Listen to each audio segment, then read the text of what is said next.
Eu sou a Giovana Santana, eu integro a equipe da SP Leituras, a organização social parceira da Secretaria de Cultura e Economia Criativa do Estado de São Paulo, para a gestão das ações do Sistema Estadual de Bibliotecas Públicas, o SISEB, da Biblioteca de São Paulo, da Biblioteca Parque Vila Lobos e do Centro Cultural Aútis Pagano. E agora eu vou convidar os nossos palestrantes aqui para a gente ser recepcionado por eles também. Só um minutinho. A professora Clara já entrou, só falta a professora Ilíada também. Então, professora Clara. E todas, é uma alegria estar aqui hoje a convite da Giovana, tão simpático o convite, muito obrigada. É uma alegria participar deste evento para falar de comunicação, que é a coisa que a gente mais gosta de falar, né? Vamos fazer uma sessão bastante interessante e espero que bastante produtiva a todos.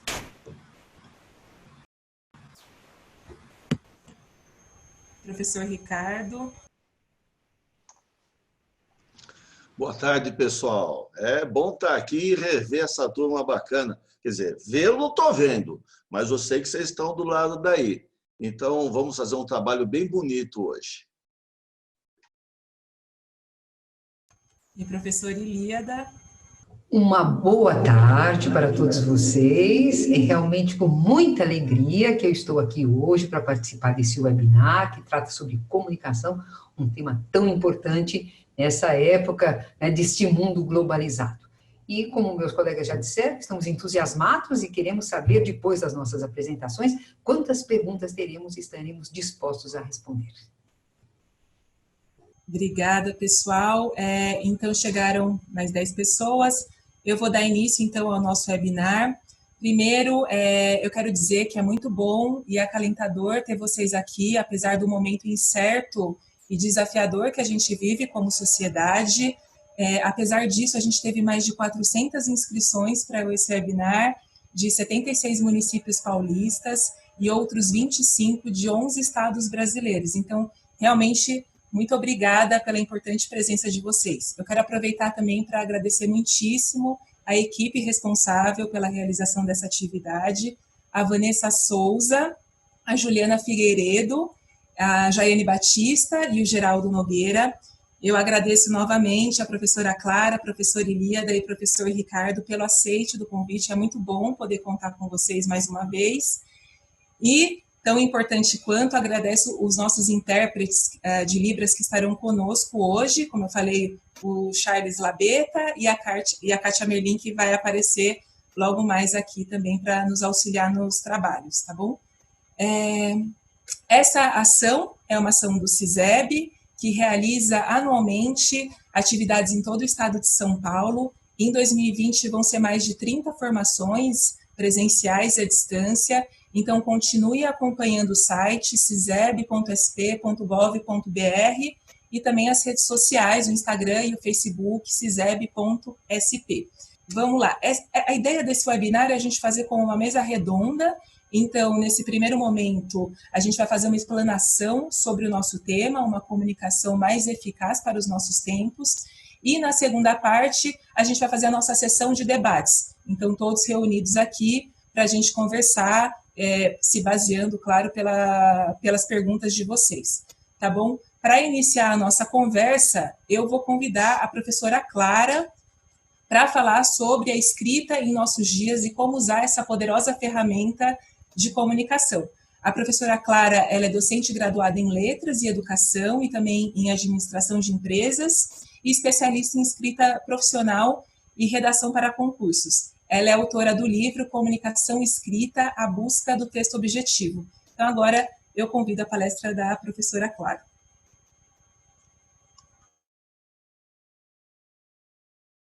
Olá, bem feliz e cheio de energia para vocês, todas e todos, que decidiram participar da discussão de um tema tão importante e tão vasto como este, que é a comunicação mais eficaz para os nossos tempos. E que tempos, não é mesmo? Eu sou a professora Clara Georgievich. eu vou contar um lado da minha vida profissional como introdução ao tema de hoje. Eu trabalhei por mais de 20 anos em empresas, ganhei experiência na indústria metalúrgica, na indústria de petróleo lá na Amazônia, e no varejo e numa big multinacional de tecnologia. Aí eu decidi fazer o que eu queria há muito tempo, a faculdade de letras. E por causa da minha dupla formação, letras e administração de empresas, fui convidada para escrever o livro Comunicação Escrita, a busca do texto objetivo.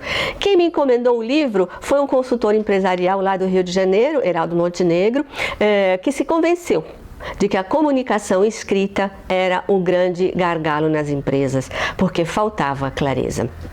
Ele tinha toda a razão.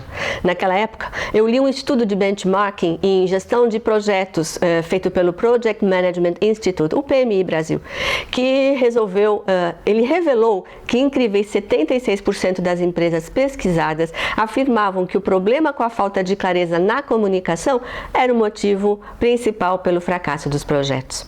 O estudo revelou ainda que o mesmo problema acontecia em 14% das empresas de São Paulo, as pesquisadas, é claro, as do 15% no Rio Grande do Sul e 15% no Rio de Janeiro. Para mim ficou claro o tamanho da demanda. Então eu desenvolvi um curso presencial de escrita, na onda da escrita do livro, e agora eu vou lançá-lo em EAD. Eu acredito que poderá aliviar angústias. As mais comuns são, o gestor reclama que eu não vou direto ao ponto, eu não estou me comunicando de forma clara com o meu time, tem gente que precisa fazer a apresentação e não sabe bem como, pessoas que têm medo de escrever e-mail direto, desejo de se comunicar como líder, né? Gente que quer evoluir na profissão, sem fim de situações que muitas vezes paralisam as pessoas. Bom, então vamos falar sobre comunicação escrita. Mas antes, aqui vai o meu olá, muito especial para os profissionais que fazem a tradução deste e de outros eventos para a língua brasileira de sinais. A Libras é um tipo de linguagem. Ela é magnífica porque põe na roda milhões de brasileiros que ficavam de fora porque não escutam, só por isso. Incluir é o caminho de uma sociedade feliz, eu não tenho dúvida disso. E quando nós falamos em linguagem, logo se pensa em fala, em escrita, mas linguagem é muito mais do que isso. Em palavras simples, onde tem comunicação, tem linguagem.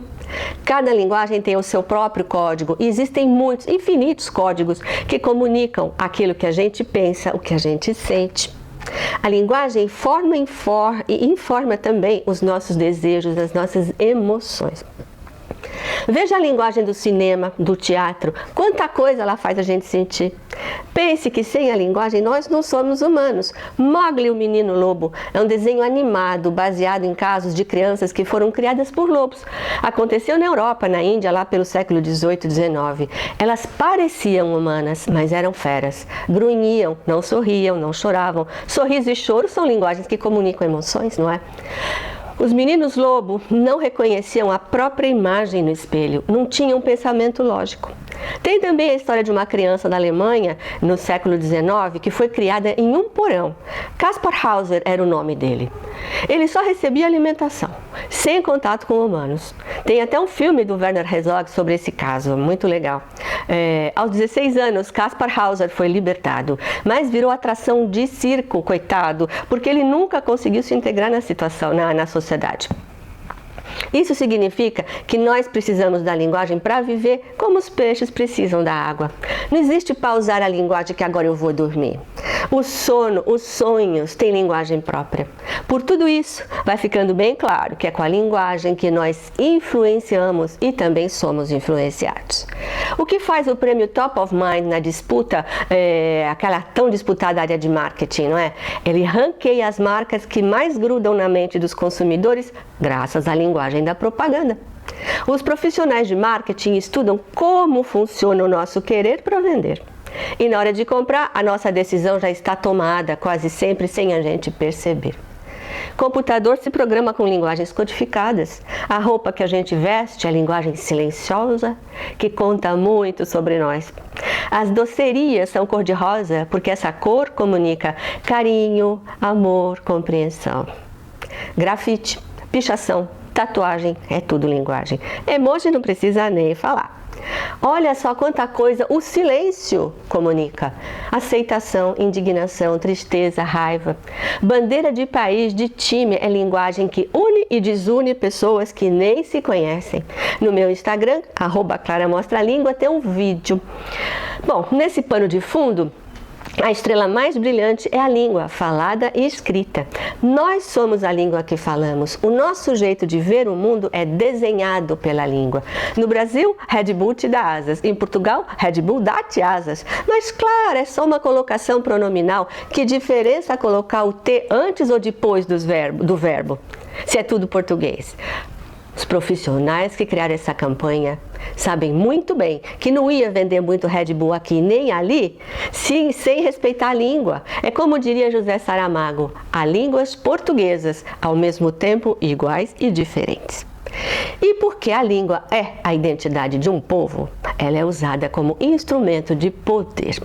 Sabe qual é a primeira providência quando uma cultura quer dominar a outra? É impor a língua, até a força, se for o caso. Vocês já viram algum protesto linguístico? As pessoas foram às ruas de Hong Kong, onde se fala cantonês, para protestar contra o governo chinês que vem impondo o mandarim nas escolas, em postos de trabalho. O plano é apagar fronteiras territoriais e assimilar as minorias que têm outras línguas maternas. Quanto mais unificada a identidade linguística dos cidadãos, mais fácil de controlar. Quantos países foram obrigados a adotar línguas europeias em todos os continentes para facilitar o controle sobre as populações da Ásia, da África, da Oceania, da América, como é o nosso caso? Escravizados das fazendas coloniais eram trazidos da África, de países de línguas diferentes para o Brasil, para evitar que eles combinassem revoltas. E por falar no Brasil colonial, abril é o mês do achamento da nossa terra e também o mês do índio. Quando a turma de Cabral desembarcou por aqui em Pindorama, que em Tupi quer dizer Terra das Palmeiras ou algo assim, Pindorama tinha milhões de pessoas falando 300 línguas diferentes. Hoje restam umas 160 nativas e muitas em extinção. Dá uma olhada na entrevista que o linguista Cláudio André Cavalcante Couto me concedeu sobre as línguas indígenas no Brasil. Tá lá no meu Facebook, Clara Mostra a Língua. O Cláudio se debruçou sobre o tema das línguas. Passou um tempão grande lá numa tribo do Acre e se doutorou na Alemanha. Lá valorizam muito temas culturais. E aproveite também para assistir outros no meu a Língua dos Bandeirantes lá no meu Face. Eu conto quando é que nós começamos a falar português por aqui. Não foi em 1500. Bem, essa questão de controlar o povo pela língua é apresentada de um jeito assombroso na famosa ficção 1984, criada por George Orwell. A nova fala ou novilíngua elimina ou distorce o significado das palavras para criar confusão nas pessoas. Por exemplo, a ideia de mal não interessa ao grande irmão, o Big Brother. Então, o povo é obrigado a dizer que algo é imbom ou desbom para sumir com o conceito de mal. E assim, o grande irmão encolhe o raciocínio do povo, elimina o pensamento crítico das pessoas que aceitam passivamente as coisas mais absurdas. Quem não leu, leia logo. Outra demonstração de força pela língua escrita é a proibição de livros, a perseguição a escritores e jornalistas, censura prévia, fechamento de editoras de jornais, veto a redes sociais por governantes autoritários. Alguns queimam livros e até bibliotecas inteiras. Que dor no coração, não é mesmo? Essas bibliotecários que estão me vendo, amantes de livros, da literatura, da leitura como eu. Se alguém quiser saber mais, eu fiz 3 vídeos sobre esse assunto também. Bom, mas o que está por trás desse desejo maligno de controlar a língua escrita? É puro medo de perder o poder. Os livros e outras formas de escrita são considerados perigosos, seja por motivos políticos, religiosos, morais, porque eles esclarecem os cidadãos. Isso pode causar uma reviravolta no comportamento de milhões. A língua é poderosa no ambiente profissional, em cada profissão, e afeta toda a dinâmica do ecossistema laboral. Você que escreve e lê no seu trabalho quase o dia inteiro, principalmente agora que nós tivemos que mudar o escritório para dentro de casa, não é? Lá falamos com a empresa, com o chefe, com a equipe, com fornecedores, com clientes, um sem fim de comunicados. E eu pergunto, você está ciente do poder da sua escrita? Não importa qual seja o seu cargo. Pergunto se você está ciente do poder, do seu poder para influenciar o leitor, seja ele quem for. Escreve para mim aqui, eu vou gostar de saber. Aí você pode se perguntar, como é que eu vou influenciar pela escrita se eu só faço análises numéricas, planilha eletrônica, se eu só faço relatório de auditoria, de segurança predial, e eu que sou de TI? Como eu vou estimular a banca do meu doutorado sobre as bibliotecas na indústria 4.0? Aliás, que assunto interessante, não é? E por falar em tese, eu assisti a defesa de uma amiga dermatologista sobre alopecia, uma doença de cabelo, veja só. Quando ela terminou, o primeiro comentário da banca veio do médico que é chefe do Hospital do Servidor Público de São Paulo. Ele disse o seguinte: tese extremamente simples, fácil de ler, muito bem escrita, concisa, objetiva e que não dá sono, dá vontade de continuar lendo cada vez mais. Eu até gravei o depoimento dele, todo vestido naquela roupa solene. O evento exigia a linguagem acadêmica e que é absolutamente formal. Esse caso é uma exceção, porque a criança passa mais de uma década sentada no banco da escola estudando português. Depois ela vai para a faculdade e nunca mais estuda a língua. Quantos de vocês, profissionais de hoje, que estão convencidos de que a gramática é a dona e senhora da boa escrita? Que quem decorou o acordo ou desacordo ortográfico escreve bem? Eu não culpo quem acredita nisso. A vasta maioria dos professores do ensino básico privilegia a gramática, em prejuízo do uso da língua, o uso prático da língua. Quem é de educação aqui pode comentar sobre o modelo de ensino da língua no Brasil. Estou bem interessada em saber.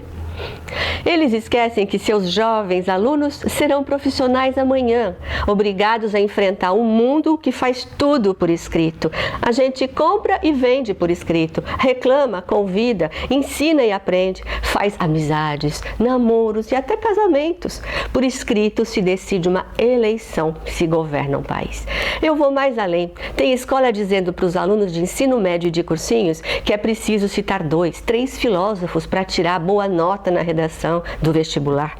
A turma decora umas frases, tenta costurá-la no texto, mas quase sempre elas ficam soltas. Não tem maturidade. As escolas dizem também quantas linhas cada parte da redação tem que ter, como se escrever fosse matemático. Redações nota 1000 do Enem mostram coisas bizarras, que jovens usam linguagem afetada, longe da realidade, para impressionar a banca. Quando eu recebo um aluno novo de redação, a primeira coisa que eu pergunto é: topa quebrar o gesso que fez de você uma múmia? Só tive um aluno que ficou com medo e não topou. A maioria dos meus alunos são ingressantes em boas universidades, me mandam mensagens lindas de gratidão, dizendo até que passaram a gostar da língua, que não precisa ser um Machado de Assis para escrever. Quem quiser saber mais sobre a realidade desses concursos, tem entrevista concedida pela doutora Marta Maldonado, que corrige redações de vestibular. Está lá nas minhas redes. Os professores deveriam pensar na prova de fogo que os alunos vão ter que enfrentar na vida real, como profissionais, como cidadãos, e prepará-los para isso. É o que eu defendo. Estudar análise sintática, verbos, conjunções, pronomes, só para tirar nota, para passar de ano e receber o diploma? Para que serve tanto conhecimento? Sem aplicação na vida real, sem conexão com a vida, né? Que fique bem claro, hein? Eu não estou dizendo que o estudo da gramática não seja importante, ao contrário, é fundamental para a gente entender como é que a língua funciona. Mas por que só raramente ela é mostrada em aplicações de verdade? Eu fiquei inconformada com isso e criei meu próprio curso, agora bem mais completo em EAD.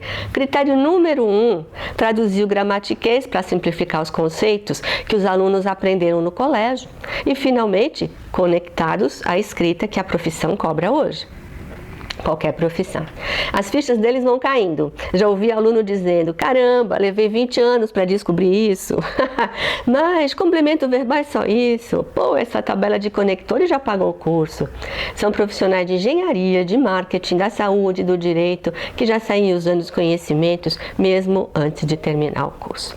Bem, Se vocês acessarem o meu site, vão gostar de fazer o teste Você Escreve Bem? É bem interessante, né? Aproveitem também para descobrir no meu blog, se você tem concisão na sua escrita, como é conectar ideias, como tirar melhor proveito do imperativo, como transformar uma ideia em escrito, o que um líder não pode fazer na comunicação escrita. E tem outros artigos que devem interessar a quem se preocupa com a comunicação eficaz nas organizações. Bem, eu apresento lá no curso comunicados falhos, né, para os alunos entenderem o que é que dá certo e o que é que não dá. Isso é importante para a gente compreender a nossa língua. Nós analisamos dezenas de exemplos reais, escritos por jornalista, por gerente de banco, por diretor de empresa. A gramática é perfeita, a grafia é impecável, mas não se entende o recado porque falta o principal, clareza. Então, qual é a parte mais difícil da escrita? É pôr no papel as ideias que estão na mente. Você tem uma ideia e transmite essa ideia usando o código da língua escrita. O leitor tem que decodificar a mensagem para fazer alguma coisa com ela. Mas nem sempre ele consegue, porque quem escreveu falhou. Ou porque tem ambiguidade, a mensagem tinha mais de uma interpretação. Ou ele encaixou mal as ideias naquele texto, usou palavras que ele não sabia o significado, usou mal, afirmou uma coisa e logo negou, deu resposta que não responde, montou um quebra-cabeça sem solução, né? Faltou ética, por isso faltou clareza, exagerou no inglês, nos termos técnicos, jargão, né? Internetês, escreveu muito, disse pouco e, claro, enviou sem ler. Nós todos queremos que as pessoas entendam o que escrevemos e, por mais importantes que esses leitores sejam, é preciso ter em conta que apenas 12% dos brasileiros são plenamente alfabetizados. Não é? E, como eu já disse, incluir é o caminho para uma sociedade feliz. Vai lá no INAF e você vai ver esses resultados, são de 2018. Frases simples de entender são pedras preciosas. O problema é que existe uma crença generalizada de que escrever simples pega mal, fica pobre. Daí é um tal de inventar farofada para parecer culto, inteligente, chique, como dizem alguns alunos. Um bom exemplo é a lei do elevador. Já está todo mundo cansado de ver isso, já foi tão criticada, mas eu vou repetir. Antes de entrar no elevador, verifique se o mesmo encontra-se parado neste andar. É pedante porque usa palavras que poderiam ser simples. Ficou inchado porque em português, palavras com mais de 4 sílabas já complicam a leitura. E nesse pequeno texto tem 3 delas. A ferramenta que avalia a legibilidade de um texto diz que a lei do elevador é um texto difícil de ler, semelhante a publicações informativas. Muitos brasileiros não conseguem entender essa lei. Estrangeiros que visitam São Paulo com português básico não sabem quem é o mesmo. Não é um pronome que retoma o sujeito elevador. É uma praga linguística que contamina a sociedade. O que há de errado em dizer, antes de entrar no elevador, veja se ele está parado neste andar. Ou, antes de entrar, veja se o elevador está parado neste andar. Para que simplificar se dá para complicar, não é mesmo? O que vocês acham? 2 palavras traduzem o significado de clareza. Leu, entendeu. O vai e vem de comunicados, em especial na quarentena, não pode fazer o cérebro do leitor se contorcer para decodificar o recado. Tem que ser ligeiro, tem que ser simples, prevendo ideias bem conectadas, na sequência sujeito, verbo, complemento, que é como a gente fala, para conduzir suavemente o leitor pela estrada que termina lá onde a gente quer. Você pode pedir pelo meu site o e-book 10 passos para escrever bem a partir da sua fala. É de graça e ajuda. Bom, nem precisa falar que a comunicação escrita é a alma das nossas conexões hoje em dia. Para a gente se comunicar com familiares, pessoas queridas, todo mundo precisando muito de boas palavras, não é? A gente toma cuidado também para enviar aquela mensagem, transmitir a sensação do momento, essas sensações tão loucas de hoje em dia. Eu estou bastante animada com o meu curso à distância. Eu acredito que ele é mais uma ferramenta de aprendizado e ainda tem certificado que valida os conhecimentos adquiridos. Também pode baixar todos os exercícios. Eles me deram trabalho para montar e vão dar trabalho para quem fizer o curso, para quem fizer os exercícios, não é? São poucas horas de ensino, mas cheias de atividades para preencher a mente com coisas boas. Yuval Harari, um fenômeno mundial, escreveu 21 lições para o século XXI. Abra um livro e a primeira frase que você vai ler é: num mundo repleto de informações irrelevantes, clareza é poder. Muito obrigada e até logo.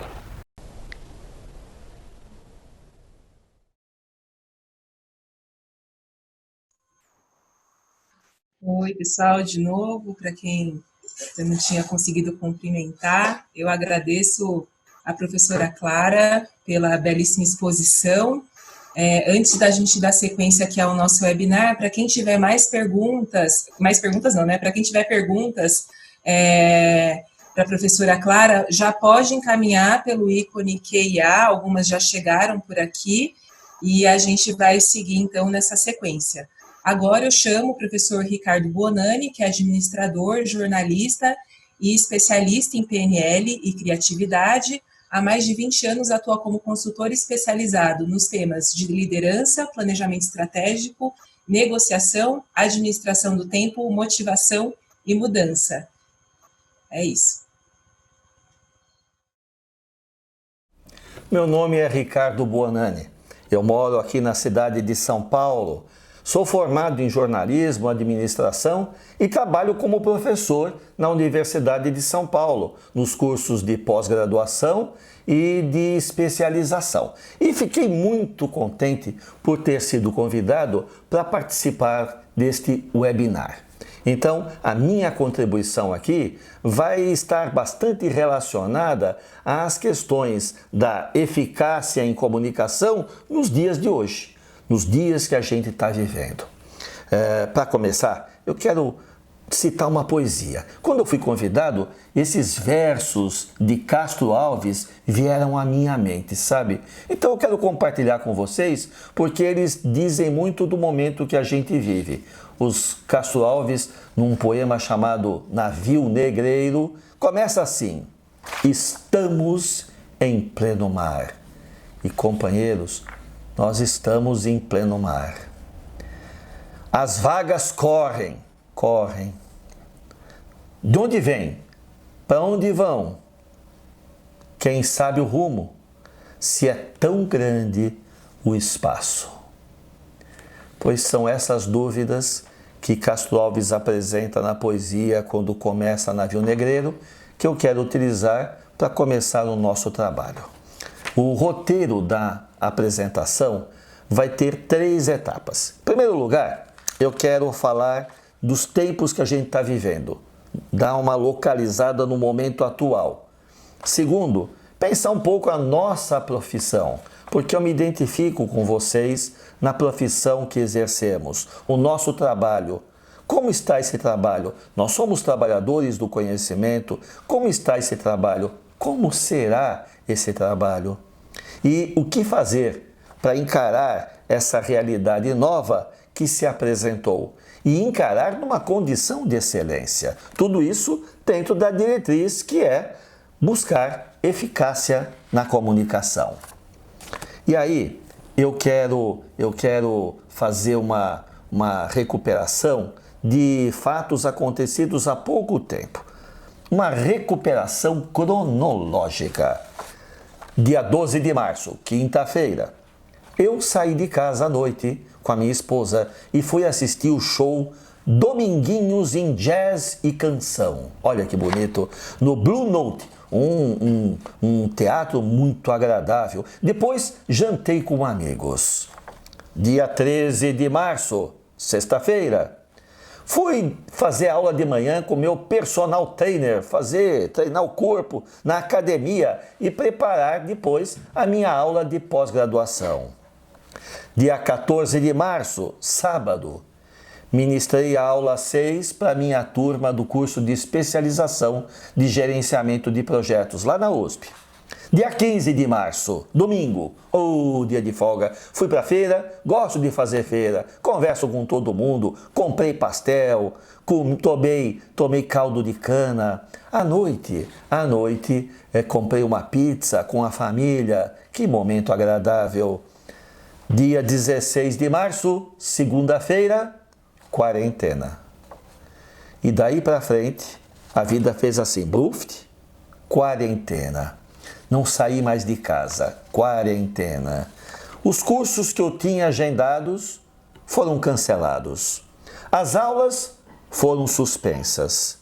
E uma grande interrogação se instalou em minha cabeça. E agora? De repente, de supetão, tudo aconteceu. E eu percebi nesse momento uma coisa que até então não tinha percebido. O século XXI começou. E começou com tudo. Porque a vida que eu vivia estava muito em acordo com o século XX. Até agora, até 2020, tudo estava muito parecido com o século XX. E então não. Então a mudança veio. E veio de forma abrupta, sem avisar, acelerada, e eu preciso viver nessa nova realidade. Nós precisamos viver nessa nova realidade. E aí, nosso tempo. Como é esse nosso tempo? Como são esses instantes? Eu pertenço a um grupo de risco. Pela idade, tenho mais de 60. Saúde, eu tenho pressão alta. E eu sou um pouquinho assim, fortinho. Estou um pouco acima do meu peso. Grupo de risco. Por isso, agora não posso sair. É só home office. Só home office. Vou ter que trabalhar online agora. Trabalhar online. A comunicação minha pessoal, próxima, é só com a minha esposa, que também está aqui comigo. Só com ela. No resto, eu tenho que aprender a utilizar os dispositivos que a tecnologia me apresenta. Então, muito celular. Estou até aprendendo a fazer grupo de WhatsApp. Vocês vão achar engraçado, mas eu nunca dei muita pelota para isso. E agora isso é importante. Tem aula que é possível dar aula por WhatsApp. Estou aprendendo tecnologia para dar aula por WhatsApp agora. O Zoom, nem sabia o que era Zoom. O aplicativo Zoom, já dei aula utilizando o Zoom. Google Meet, agora tenho que conhecer o Google Meet, fazer reuniões à distância, dar aula à distância. Então a vida começou a me surpreender com muitas coisas novas que eu não domino ainda. Eu apanho, estou correndo atrás. Estou escrevendo artigos. Isso é bom, isso é bom. E estou postando vídeos no YouTube. Tem um canal no YouTube, viu, pessoal? É só digitar lá, Ricardo Bonani, e aí você vai ver o meu canal. Então, meus dias estão sendo assim. E aí, eu comecei a pensar em uma coisa que está acontecendo interessante. Primeiro, o tal do home office. Poxa, eu falo sobre isso para os administradores que fazem curso comigo, para os meus alunos. Eu digo, precisamos praticar mais o home office, precisamos dar mais autonomia para o trabalhador, a produtividade tenderá a aumentar, mas as pessoas ficam reticentes. Então, a gente percebe o seguinte, tem duas visões sobre essa história do home office. A visão tradicional, que você já deve ter ouvido alguma vez, e se não ouviu, você sabe que algumas pessoas pensam assim. A visão tradicional, home office, não funciona, vai dar problema trabalhista, vai dar processo, isso não dá certo, não mexe, deixa como a gente conhece, que aí tudo funciona. O pessoal em casa, vai relaxar. Os olhos do dono, dizem alguns, lembra disso? É um ditado popular. Os olhos do dono engordam o gado. Home office não tem condição. Por outro lado, o que a gente está vivendo agora? Eu não sei de vocês, vou falar por mim, mas eu tenho certeza que com vocês que estão vivendo ações, trabalhando home office de forma remota, isso deve estar acontecendo com vocês também. O que eu percebi comigo? Estou trabalhando mais do que antes. Estou trabalhando bastante, pessoal. E por outro lado, não estou gastando tempo, nem tempo com transporte, nem dinheiro com transporte. Estou economizando uma grana e estou ganhando muito tempo disponível que antes eu perdia no trânsito. Isso melhorou para mim.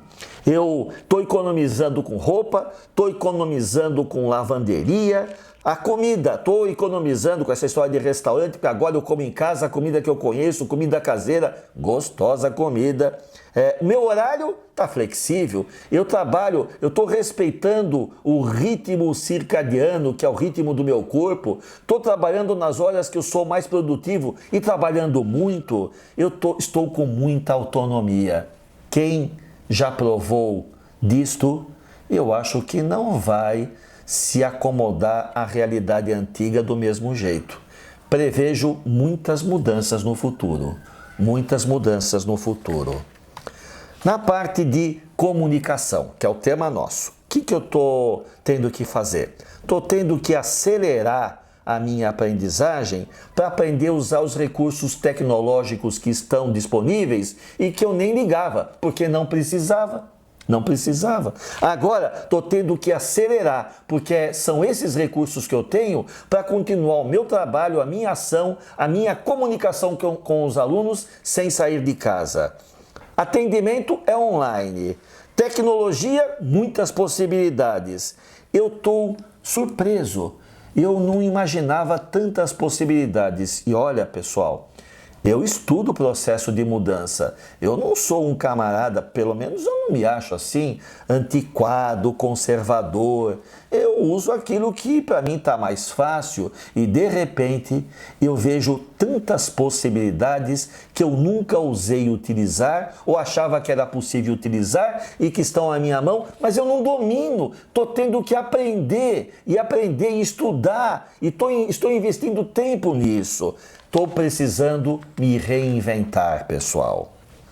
Nossa profissão, nosso trabalho, vamos falar um pouquinho. Como está o nosso trabalho? Eu comecei dizendo que eu me identifico com vocês, que somos trabalhadores do conhecimento. Essa expressão, ela se popularizou nos anos 90 e o criador dessa expressão é um camarada chamado Peter Drucker.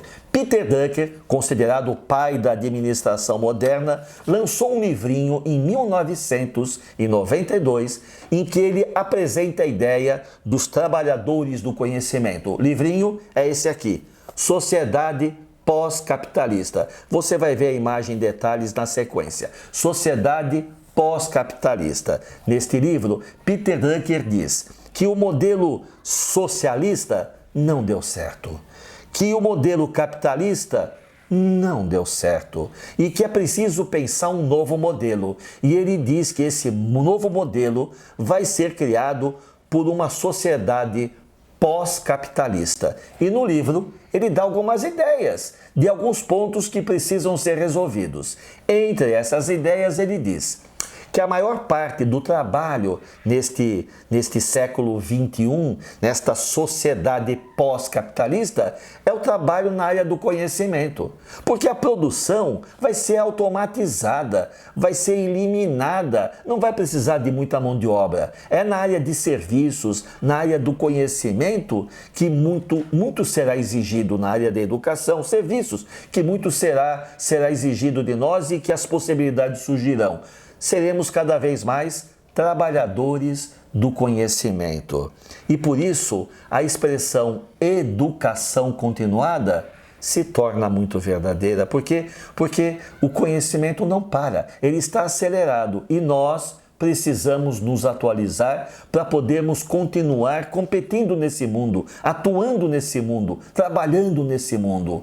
Educação continuada, não como uma imposição da direção da empresa, mas como uma necessidade de vida. Somos trabalhadores do conhecimento, precisamos ir atrás. E aí, tem uma coisa que eu queria compartilhar, que eu acho muito interessante, que também é característico desse momento.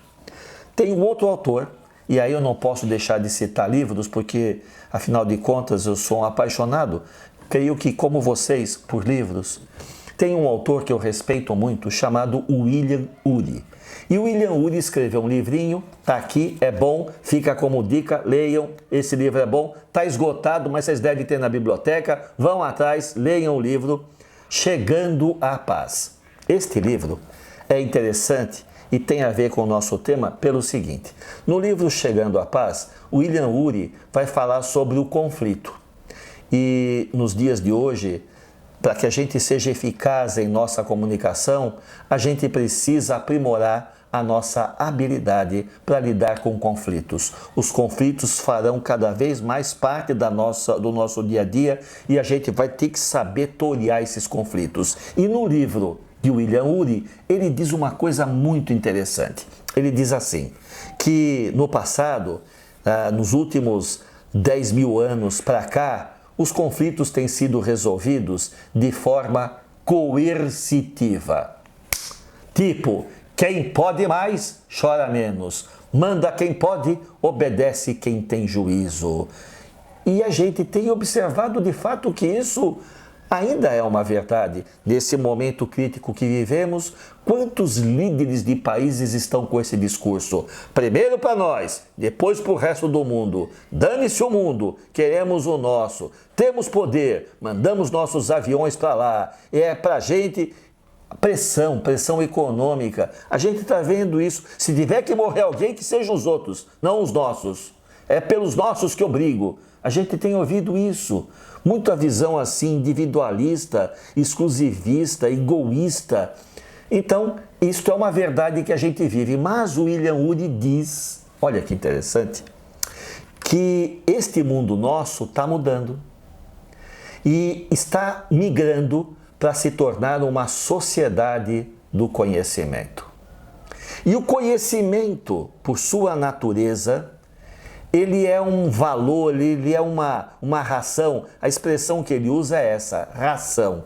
Ele diz que no passado, a ração que prevalecia era rígida. Era o ouro, a prata, as pedras preciosas, as propriedades, o dinheiro. Quem tem dinheiro tem poder, quem não tem poder.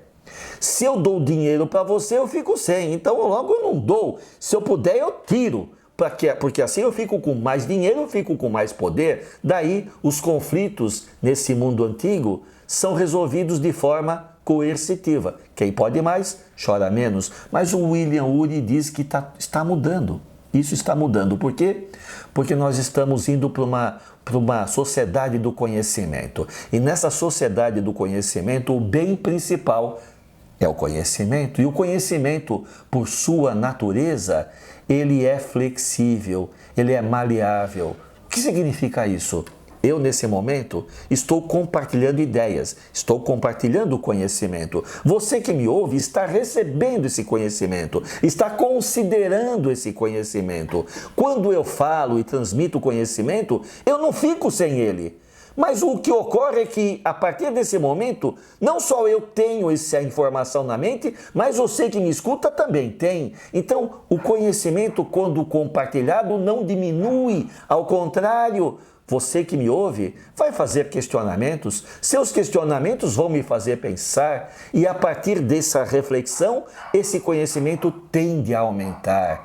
Numa sociedade do conhecimento, os conflitos tenderão a ser resolvidos de forma cooperativa. E nós, enquanto vemos de um lado alguns dirigentes tendo uma atitude inadequada, de pensar com a cabeça do passado, nós vemos também os cientistas, os médicos, os pesquisadores cooperando na busca de uma cura, de uma vacina que resolva o problema de todos. A experiência que é feita aqui é compartilhada com a Europa, com o Japão, com a China, os chineses compartilhando com o resto do mundo, porque somos todos seres humanos, estamos num mesmo planeta e se cooperarmos, nos sairemos muito melhor. Então hoje a gente vê situações de cooperação, nós estamos vivendo isso, a gente lê empresas que estão fazendo doações, a questão foi aprovado agora há pouco no Congresso, essa história de um recurso financeiro para as pessoas que têm pequenas empresas, que são autônomas, que não têm um emprego fixo, para ter uma renda básica para poder se manter enquanto essa quarentena prevalece. Enfim, o mundo está mudando. E nesse mundo, nós precisaremos conhecer mais habilidade para trabalhar os conflitos de forma cooperativa. Aquele manda quem pode, obedece quem tem juízo, já era, pessoal. E aí, o jeito de trabalhar. Eu, por exemplo, sou professor. Pensando em mim, o que aconteceu? Tudo mudou para mim como professor. Impressionante. E aí eu lembrei de uma frase famosa de um autor que eu quero também compartilhar, que é Alvin Toffler. Ele escreveu esse livrinho aqui, O Choque do Futuro, 1970, 50 anos atrás. Neste livro tem um momento em que Alvin Toffler, falando do século XXI, antecipando os momentos que a gente vive, ele diz assim: os analfabetos do século XXI não serão aqueles que não sabem ler e escrever, mas aqueles que não sabem aprender, desaprender e reaprender. E é isso que eu estou fazendo agora. Eu estou tentando aprender. Aprender a usar mais e conhecer as possibilidades que a tecnologia existente já me oferece e que eu não conhecia. Tentando criar aulas online interessantes, participativas. Estou tentando aprender a explorar mais essa minha capacidade de contar histórias, porque eu gosto de contar histórias. E isso pode ser um diferencial a meu favor. Estou querendo aproveitar mais a minha experiência de rádio, que teve uma parte da minha vida que eu trabalhei como locutor de rádio. E eu sei modular minha voz, eu sei interpretar, e isso pode ser útil nesse meu trabalho.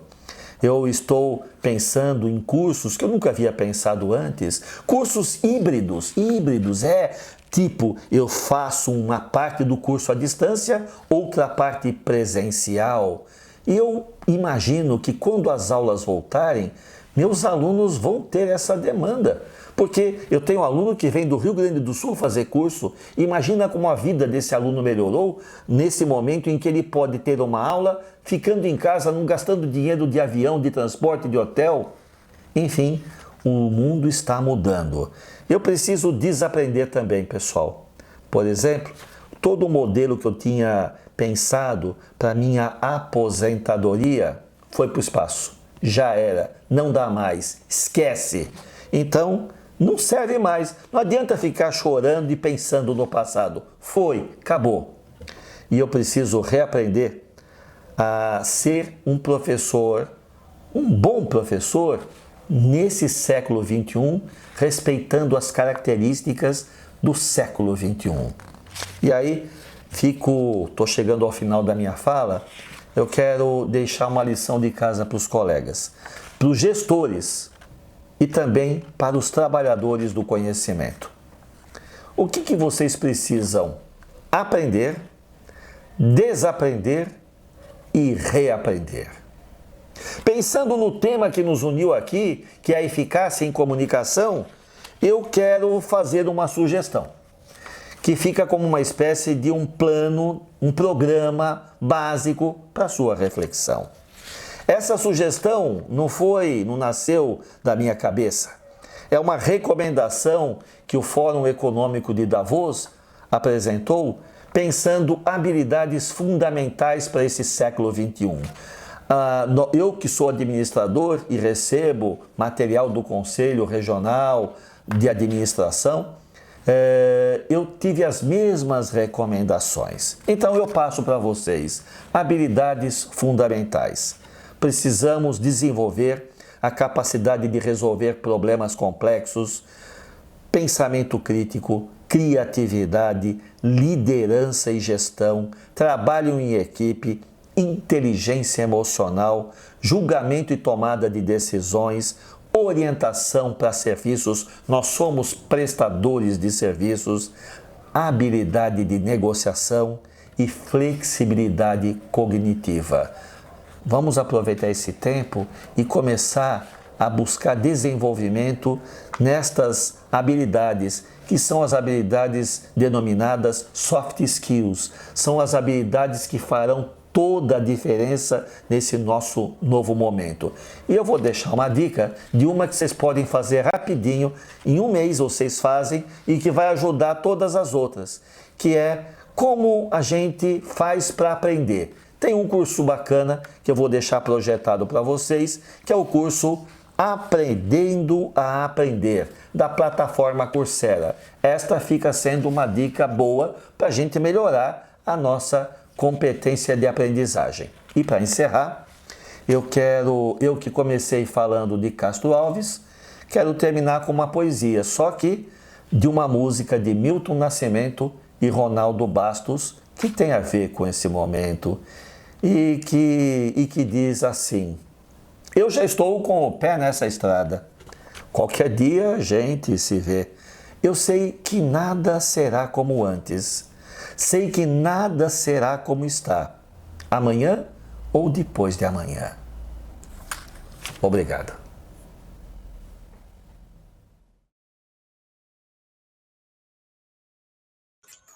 Obrigada, professor Ricardo. O Charles já está aqui comigo, da primeira vez eu entrei. Obrigada de novo, professor Ricardo, pela ótima fala. Mesmo esquema, pessoal, para quem está online aqui comigo ainda. Quem tiver pergunta para o professor e para a professora Clara também, já sabe, é só enviar pelo espaço que há aqui embaixo do vídeo de vocês que está aparecendo.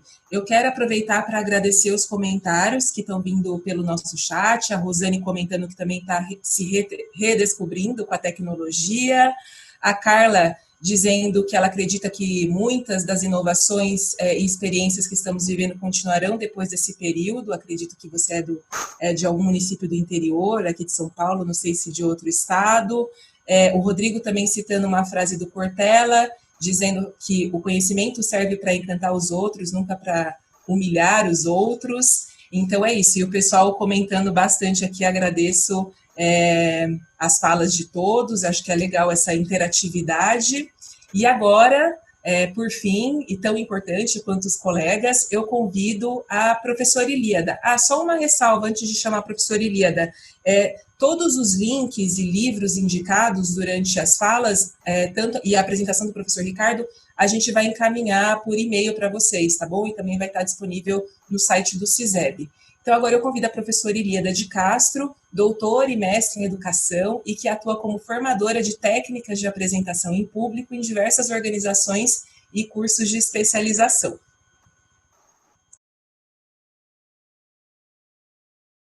Meu nome é Ilíada de Castro e eu trabalho com comunicação há muitos anos. Então, quando fui convidada para participar desse webinar, eu gostei bastante do título, que quer dizer uma comunicação mais eficaz para os nossos tempos. Com relação à eficácia, é algo que eu me preocupo e tento não só melhorar a minha comunicação, mas das pessoas que eu ensino. Mas o que me chamou a atenção no título é para os nossos tempos. Eu gostaria de começar fazendo esta pergunta: seriam os nossos tempos novos tempos? Bom, então vamos pensar que no final de 2019 foi identificado na China o coronavírus. E em 2 meses ele já estava em mais de 200 países. Portanto, esta doença veloz atravessou o mundo em muito pouco tempo. As escolas pararam, os shoppings se fecharam, houve realmente uma mudança, foi uma freada brusca e é uma freada justamente para a gente poder refletir. E aí nós vimos que já estava comprovado cientificamente que os homens andam fazendo alguns estragos no nosso planeta. Nós sabemos que desde a Revolução Industrial, esse excesso de carbono que nós estamos jogando na atmosfera estão fazendo com que a gente destrua o nosso planeta. Então é o momento da gente repensar. E esse pensamento agora nos leva já a algumas lições. Então vamos começar com algumas lições desses novos tempos e que são nossos tempos. Primeiro, que nós somos capazes de fazer mudanças radicais em pouco tempo. Isto é uma boa informação. Segundo, que nós estamos relembrando que nós dependemos uns dos outros. Isso está ficando muito claro nesse momento que nós estamos de quarentena. O terceiro é que nós estamos limitados em pequenos espaços e precisamos aprender a nos adaptar a novas formas de nos relacionar, de produzir e de nos comunicar. A comunicação digital tem nos ajudado. resolvido muitos problemas nesse momento em que todos nós estamos limitados. Então, a comunicação digital tem nos ajudado bastante. Mas é tão curioso que as velocidades, e este é o nosso quarto ponto, a velocidade tem acelerado tanto que até empresas digitais estão com dificuldade nesse momento. Vou dar um exemplo. Você deve estar trabalhando com o aplicativo Zoom. O Zoom, muitas pessoas estão trabalhando com o Zoom. E é curioso que o próprio Zoom começou a apresentar alguns problemas. E o CEO da empresa, ele declarou, olha, quando nós inventamos essa plataforma em 2011, nós esperávamos um certo, algumas pessoas que usassem a plataforma, mas não contávamos que muitas pessoas, milhões de pessoas no mundo iriam utilizar a plataforma para estudar, para trabalhar, para se relacionar. Portanto, nós estamos correndo atrás para ver se nós suprimos as deficiências. Agora, pensa você, se uma empresa de ponta está com esta dificuldade, imagine nós que somos os profissionais da área de biblioteconomia, de educação, de literatura e de leitura. De verdade, nós não sabemos o que vai acontecer no futuro. Então, esses nossos tempos são novos tempos. O título da webinar está bem de acordo, quer dizer, uma comunicação mais eficaz para os nossos tempos e que são novos tempos. Nós não sabemos o que vai acontecer. Se nós estamos nesse momento, no momento de gênese, de gerar coisas novas, ou um momento de apocalipse.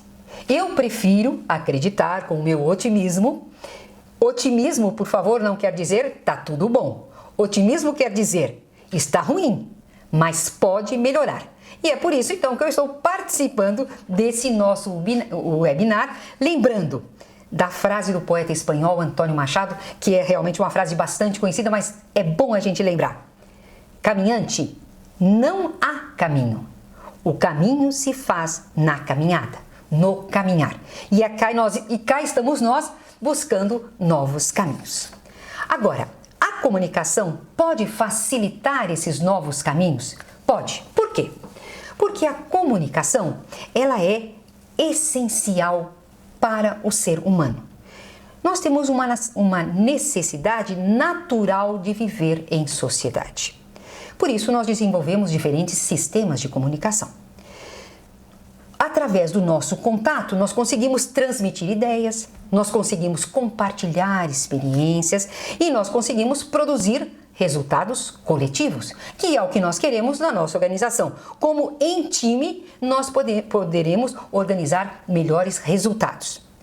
Agora, o desafio do nosso século, sobretudo no momento em que nós temos a comunicação em tempo real, não é aumentar a quantidade da comunicação, mas melhorar a qualidade da nossa comunicação. E aí, então, vamos recordar desta excelente competência nossa de comunicação, que é através da palavra. Nesse momento eu estou falando com vocês e estou também usando um recurso de algumas coisas escritas para me ajudar na condução desta nossa fala, o que mostra o quanto a fala falada ou escrita, ou seja, o quanto a palavra falada ou escrita interfere e ajuda a nossa comunicação. O homem pôde desenvolver tudo isso que ele desenvolve no mundo usando uma das ferramentas que é a comunicação. Um detalhe muito importante é que a palavra faz com que a gente fale melhor. E quando a gente fala melhor, a gente reorganiza o pensamento e fica mais inteligente. Olha que beleza os efeitos da palavra na nossa comunicação. Aí nós conseguimos nos organizar em sociedades mais complexas. E olha que a nossa está muito complexa. Nós estamos numa sociedade globalizada. E precisamos, então, melhorar a qualidade da nossa palavra para podermos nos comunicar melhor. É bom, então, por isso vamos começar a relembrar alguns elementos do processo de comunicação. Porque pode ser que você observa que na sua comunicação profissional você percebe alguns ruídos. Então vamos relembrar os elementos do processo de comunicação para ver o que é que nós podemos melhorar nisso. Então, por exemplo, eu neste momento sou emissora. Eu sou o emissor e estou me comunicando, transmitindo uma mensagem que eu espero que você, que está me ouvindo, que está me vendo, assimile esse conteúdo, ou seja, você é o receptor. Então aí nós já temos 3 elementos fundamentais para uma comunicação: emissor, mensagem e receptor. Agora, eu te pergunto, você acha que o emissor é o mais importante ou o receptor é o mais importante elemento de comunicação? Pensa um pouquinho. Eu sei que você pode me dizer, os dois são muito importantes. Não. Eu estou te perguntando quem é o mais importante. Claro que os dois são importantes. Não existe comunicação sem emissor nem sem receptor. Mas quem é o mais importante? Se você pensou receptor, eu concordo com você. Aí você vai dizer, não, eu pensei em emissor. Mas sabe, você pensou em emissor porque você também tem razão. Porque o emissor é o principal responsável pela comunicação. Então, o receptor é a pessoa mais importante. Se ele não assimilou a informação, não houve comunicação. E aí, não vamos jogar a culpa no receptor, não. No nosso mundo do trabalho, eu falei, ele não entendeu o problema dele. Não é problema dele. Ele não entendeu? Problema nosso, que somos emissores, não fomos competentes o suficiente para transmitir a nossa informação. Aí é tão bom jogar a culpa nos outros, mas se você quer tornar a sua comunicação mais eficaz, vamos melhorar a nossa competência enquanto emissor. Agora, às vezes a mensagem é complexa. É uma mensagem difícil, muito densa. E nós podemos usar um recurso, então aí já vai uma técnica, uma ferramenta para você, para facilitar a sua comunicação em caso de mensagens muito complexas. O uso de analogias. Eu já usei uma analogia aqui, logo no comecinho eu disse, o mundo estava andando e de repente teve uma freada brusca. Todo mundo que já andou de carro, de algum tipo de transporte, sabe que quando há uma freada brusca, a gente leva um susto. Então eu entendo melhor a situação usando uma analogia. E nos tempos de hoje, eu posso dizer, nós estamos assim no Rio. O Rio teve um problema no curso, mas com certeza ele vai encontrar novas formas para seguir o seu fluxo. O que quer dizer a esperança de que a gente encontre novos caminhos. Então, podemos usar a analogia. Então, é uma dica boa para facilitar a mensagem. Agora, vamos à questão do código. Quando a gente fala, a gente usa um código. Nesse momento eu estou usando a língua portuguesa. Você está me entendendo porque eu estou falando português. Eu seleciono da língua portuguesa algumas palavras para ajudar na minha comunicação. Agora veja, tem gente que fala muito difícil. Usa expressões assim de uma erudição imensa. Às vezes o objetivo não é mesmo comunicar, transmitir a mensagem. Às vezes essa pessoa está querendo dizer, olha como eu sei tanto e você não sabe nada. Mas isso não é que vai funcionar no nosso mundo do trabalho. Nós temos que traduzir, usar um código que seja aceitável e decodificado pelo nosso receptor. Então, facilitar a comunicação com palavras é muito bom. Agora, se você quiser que a pessoa aprenda uma palavra nova, você diz a palavra e em seguida você já dá o sinônimo, de forma que a pessoa possa compreender melhor. Outra coisa é o canal. Então, veja, falamos de elementos de comunicação. Emissor, mensagem, receptor e estamos falando agora e falamos do código. Vou falar agora do canal de comunicação. Nesse momento eu estou usando o canal de comunicação, esse mundo tecnológico que faz com que felizmente você possa me ver e me ouvir. Mas eu também estou usando recursos, uma pessoa, um ser humano, estou usando. Além da palavra, que é a minha comunicação verbal, eu estou usando o não verbal. Você deve observar que eu estou usando gestos, que eu estou olhando para a câmera de forma que você se sinta olhado. Porque se eu fico fazendo a comunicação olhando para cá, você vai prestar menos atenção. O olho tem que ser buscando sempre o receptor, tá bem? Então, olho no olho, mesmo que seja no mundo virtual, é fundamental para uma boa comunicação. E também você deve perceber, com relação ao seu receptor, qual é o melhor canal de comunicação com ele. Às vezes você manda um e-mail, ele não responde. Claro, ele deveria responder, faz parte da função dele. Mas você percebe que com esta pessoa é melhor você ligar. Fale então pelo celular ou vai mandar o WhatsApp. Então perceba qual é o melhor canal de comunicação. Eu tenho trabalhado na área de gestão de projetos com os meus alunos e a gente vê que um dos maiores ruídos de comunicação é a escolha do canal. O canal inadequado. Então pense, qual que é o melhor canal de comunicação? É o presencial? É o virtual? Dos virtuais, qual que é a melhor forma? Como a pessoa se sente melhor em receber a informação? Tem gente que não gosta muito do presencial, prefere escrever, prefere ficar pessoas mais tímidas. Então eu faço a comunicação de acordo com o meu receptor. Lembrando que o receptor é a pessoa mais importante na comunicação. Agora veja, para fechar esse nosso ciclo, então, emissor, código, mensagem, canal e decodificação do receptor, eu tenho um elemento que agora você vai pensar qual é este elemento que faz com que a informação se transforme em comunicação. Eu sei que a gente usa como sinônimo informação e comunicação, mas se você for aprofundar na questão, neste momento eu estou informando. Agora, para que a minha informação se transforme em comunicação, eu preciso do quê? Eu preciso do seu feedback, ou seja, do seu retorno, mostrando que você entendeu a comunicação, que eu posso continuar a explicar, ou que você não entendeu e tenho que repetir a parte anterior. E a vantagem do nosso webinar é que depois das nossas exposições, nós teremos parte para as perguntas. E aí vocês mostrarão nas perguntas que nos entenderam e ainda vão ajudar a gente a desenvolver melhor o pensamento apresentando as suas questões. Gente, o diálogo é a coisa mais linda deste mundo. E eu quero lembrar você que diálogo, a palavra diálogo, tem na sua raiz dia, que quer dizer estar separado. Dia, que é o contrário do junto, sim, do grego, sim, quer dizer junto. Sintonia, simpatia, eu estou junto no mesmo tom, eu estou junto na mesma paixão. Agora, se eu estou eu estou separado. O diálogo se faz duas pessoas de lados separados que, através da conversa, vão desenvolvendo um conhecimento comum. É lindo a palavra diálogo, né? Na nossa comunicação. Bom, agora, vou dar uma outra dica para você para melhorar esta nossa comunicação. Já dei alguns comentários, falei bastante da importância da gente usar a analogia. Agora eu vou dar uma dica sobre rapport. Quando você for conversar com alguém que você sente que a pessoa tem uma certa dificuldade de te ouvir, use a técnica do rapport. Rapport, que é uma palavra francesa, que quer dizer espelhamento. Então eu me faço mais parecido com você e você então vai se abrir para me ouvir melhor. Você fala, mas que técnica é essa? Da onde? Essa técnica, ela naturalmente acontece quando nós estamos interessados em ser aceito pelo outro. E eu vou dar um exemplo. Quando você está apaixonado, você olha a pessoa que você gosta, você está num jantar assim, conversando, se a pessoa vai para a direita, você também vai para a direita. Se a pessoa vai para a esquerda, você também vai para a esquerda. Se a pessoa vem para frente e fala um pouquinho baixinho, você também fala um pouquinho baixinho.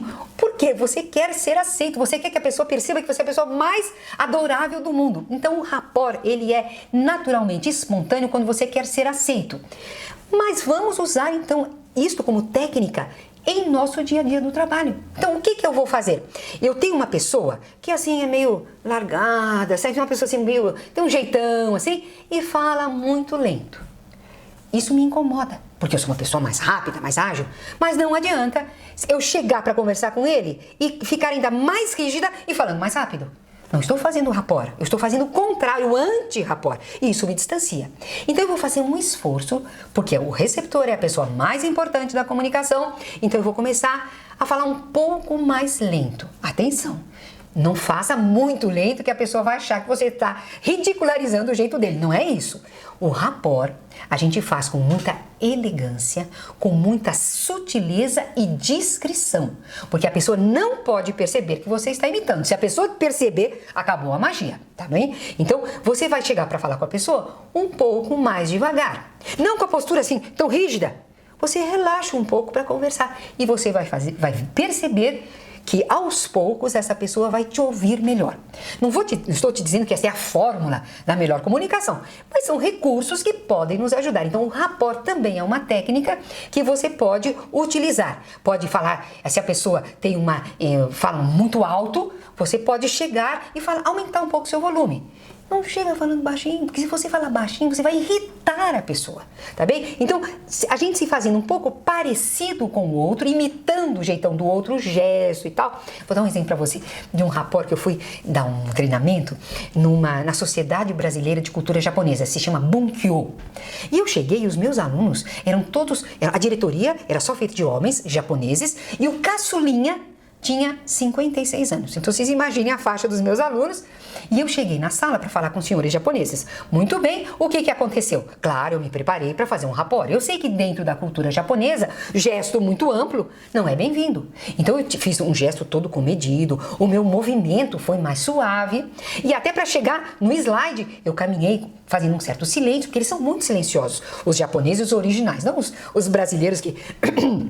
desculpe, os brasileiros já ficaram um pouco diferentes, né? Tem os olhinhos puxados, mas tem um outro jeito. Mas eu estou dizendo, os japoneses mesmo, do Japão, os autênticos, eles têm um gesto muito comedido, falam um pouco. Então eu busquei fazer rapport. Então deu muito certo a minha apresentação. Mas o que eu tenho que dizer a você é que eu cometi uma falha na entrada. Quando eu entrei na sala, todos eles se levantaram. Eu não esperava isso, afinal eu estou no Brasil, mas eles se levantaram e curvaram a cabeça. E eu não contava com isso, então eles curvaram a cabeça e eu também curvei a minha cabeça olhando para eles que horas que eles iam levantar. E eu levantei em seguida. Aí, depois que nós tivemos uma certa intimidade, no final do curso, eles me disseram que realmente eu não entendia nada de cumprimento japonês. Porque os homens japoneses, quando abaixam a cabeça, ele põe as mãos ao longo do corpo, então escorrega assim na lateral do corpo. E as mulheres não, as mulheres elas põem as mãozinhas juntas na frente e abaixam. Então eles perceberam que eu não entendia. Mas de qualquer forma, eles me deram então esse feedback que é muito importante para a gente aprender, mas eu cometi esta falha, eu não contava que eles fossem fazer. Mas aí eu aprendi a coisa mais maravilhosa que tem me entusiasmado muito nos momentos que eu estou dando aula, e eles me disseram, professora, a senhora tinha que ter feito uma pequena curvatura com a cabeça. Sabe por quê? Porque o imperador do Japão, ele só se curva, o imperador, diante da figura do professor. Bom, quando eu falo isso, eu até me arrepio e fico muito entusiasmada nesse papel de professor. E quem trabalha com alunos sabe que às vezes a gente fica assim meio baixo astral. Lembre-se que o imperador do Japão, ele só curvaria a cabeça, ele, o imperador, diante da função que você exerce. Então, nós que somos os trabalhadores do conhecimento, podemos utilizar essas técnicas e nos lembrar dessa frase maravilhosa que nos vai incentivar e nos motivar no nosso dia a dia. Bom, eu falei para vocês que nós podemos melhorar essas questões da comunicação. Agora, os maiores ruídos da comunicação não são os ruídos lógicos. Se a pessoa não está usando o código adequado, ela pode facilitar as palavras. Se ela não está usando o canal adequado, ela pode mudar o canal, né? Não usa o e-mail, telefona, vai pessoalmente. Mas isso são todos ruídos lógicos que, logicamente, você resolve.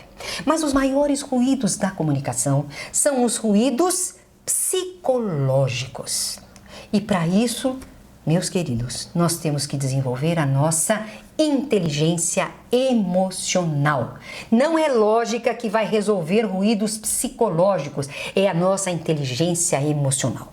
Esse assunto, claro, daria para nós falarmos muito tempo, mas eu quero destacar dentro da inteligência emocional 2 pontos que são fundamentais na nossa comunicação, para uma comunicação mais eficaz. É o desenvolvimento da empatia, para podermos influenciar a emoção do outro. É a nossa inteligência interpessoal.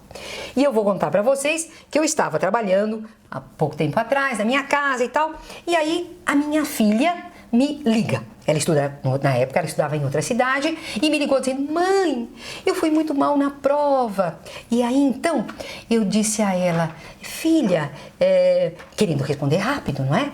Eu disse a ela, filha, mas você é boa aluna, na próxima você vai bem. E ela ficou em silêncio. Aí eu disse, filha, tudo bem? Aí ela repetiu a frase, mãe, eu fui muito mal na prova. Ou seja, ela queria primeiro um movimento de empatia, que é o que a gente tem que fazer com as pessoas com quem nós nos comunicamos. Então, se a pessoa vem com algum problema, você percebe que a pessoa está frustrada, que a pessoa está temerosa, então o primeiro momento é de empatia, quer dizer, você se colocar no lugar do outro. Aí, então, eu comecei a conversar com ela, falei, puxa, filha, mas você foi mal? O que aconteceu? Ela descreveu, não, o professor fez pergunta que não tinha dado em aula, que eu não tinha desenvolvido. Aí ela desabafou comigo. Depois que então estávamos empaticamente, eu percebendo o sofrimento dela e me compadecendo deste sofrimento, em seguida eu disse, filha, mas não tem prova substitutiva? Ela disse, mas sim, mãe, daqui a 20 dias. Você vai tirar de letra e tal. É mesmo? E melhorou. Então vamos lembrar, meus queridos, em comunicação, onde há o ruído psicológico, eu preciso utilizar empatia para poder influenciar a emoção, para mudar a emoção da pessoa. A equipe está desanimada, você trabalha com a equipe, o pessoal está todo preocupado, estamos preocupados, é um momento, né, de grande preocupação, a equipe desanimada, desmotivada. Então não adianta você chegar e todo entusiasmado e falar, gente, vai dar tudo certo. Isso só acontece em filme americano, tá? Que daí entra aquela trilha sonora e a pessoa começa a falar com a equipe, daí um olha pro outro, close de um, close de outro e termina numa série de aplausos. Não, isso é cinema, é ficção. na nossa realidade, quando nós percebemos que a equipe está desanimada, nós vamos ter a empatia e dizer, puxa, tá difícil mesmo. Nossa, nós nunca passamos por uma situação como esta. Claro, e você mostra também a sua vulnerabilidade. Você não é um super-homem ou uma super-mulher. Estamos realmente preocupados. Nossa, gente, é preocupante. Mas aí, depois que nós estamos numa referência, estamos empáticos, estamos já ligados, aí então eu digo, gente, mas nós temos que nos esforçar para cumprir as nossas metas. Lembra? Ano passado, aí você vai usando os seus argumentos lógicos. Aí sim, que nós estamos já numa relação empática, aí eu vou usar os argumentos lógicos. O ano passado nós tivemos uma situação e conseguimos ser bem, ou a outra equipe conseguiu. Aí então você vai dando os motivos para a pessoa poder, né, se entusiasmar, mas não pule a empatia. Agora, então, para fechar a nossa reflexão, eu queria lembrar você de um ponto muito importante, que este tempo que nós estamos vivendo, em que nós temos percebido mais as pessoas, proximamente temos poucas pessoas em comunicação, a nossa família, e aí nós estamos num processo de comunicação bem intenso. E aí é bom a gente se ligar, né? Quando for com essa convivência, às vezes pode parecer alguma irritação, alguma raiva, a gente ficar esperto o que está por trás dessa raiva para a gente tentar solucionar. Mas lembrar que neste tempo em que eu posso me comunicar também com as pessoas à distância, virtualmente com muitas pessoas, que não é um tempo para indiferença. Isso está nos mostrando que a indiferença não vai resolver o nosso problema. Não é um tempo para egoísmos. É um tempo da gente desenvolver mais a nossa comunicação. Falamos muito do falar e também da questão da empatia. Mas eu quero destacar a importância absoluta de nós ouvirmos. Então, o saber ouvir é o que realmente faz a mágica da comunicação. Você perceber as dificuldades, perceber o que a pessoa não entendeu e aí então reexplicar e acolher às vezes a dificuldade da pessoa, né? Então dar voz às pessoas e desenvolver cada vez mais a nossa audição, uma escuta ativa. Falamos da importância da palavra, mas o processo de comunicação se faz do falar e do ouvir, do saber ouvir, de saber escutar, de acolher as dificuldades que o nosso subordinado, que o nosso membro da equipe tem. E vamos aproveitar então esse momento que é um momento especial, que às vezes tem um jeitinho de limão, e usar a sabedoria popular para fechar, que é vamos fazer do limão uma maravilhosa e deliciosa limonada. E agora então vamos às perguntas de vocês.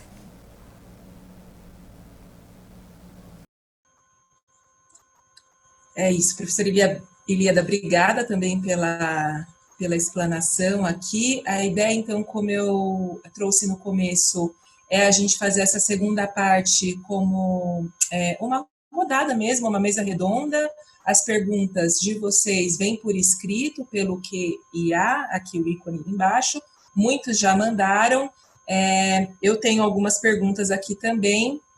Então, é isso, está todo mundo escutando e visualizando, né? Então, eu vou fazer a primeira pergunta agora para a professora Clara. É uma pergunta da Eliane Maria da Silva. Ela pergunta assim, Clara, diante da sua vasta experiência, o que você acha que leva as pessoas a escreverem textos tão desconectados? Eu me vejo nessa situação. Olá, boa pergunta, muito boa pergunta, é uma coisa que acontece com uma frequência tão grande. O que eu posso dizer mais tecnicamente, ou simplesmente, falta de planejamento. Você senta para escrever um comunicado, o que é que te faz sentar para escrever um comunicado? Não é? A primeira coisa, você tem que planejar. Ah, mas eu não tenho tempo para planejar. Então, planejar não requer um departamento de planejamento, requer apenas um momento para você parar e pensar o que é que eu vou escrever, para quem é que eu vou escrever, não é? Aí você define o que vai ser a sua escrita, se vai ser formal ou menos formal. Mas independente disso, indo mais direto à sua pergunta, como é o nome da perguntante? Desculpe.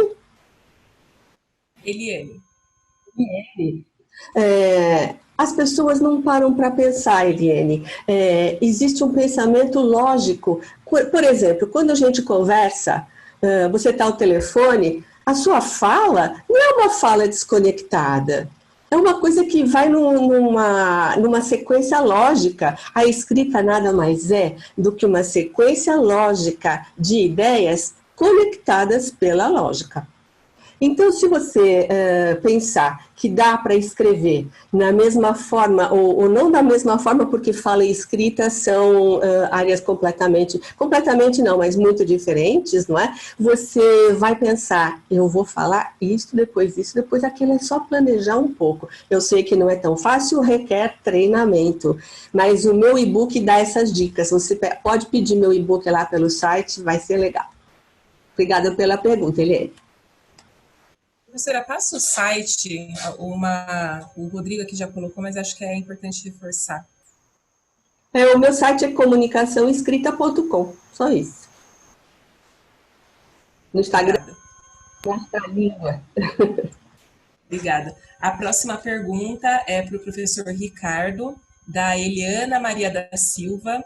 Ela pergunta, professor, o senhor acha que o pós-Covid-19 vai tornar permanentemente essa forma de conduzir os processos educacionais? Eliane, eu acho que o que está acontecendo está impactando tanto o aluno quanto os professores.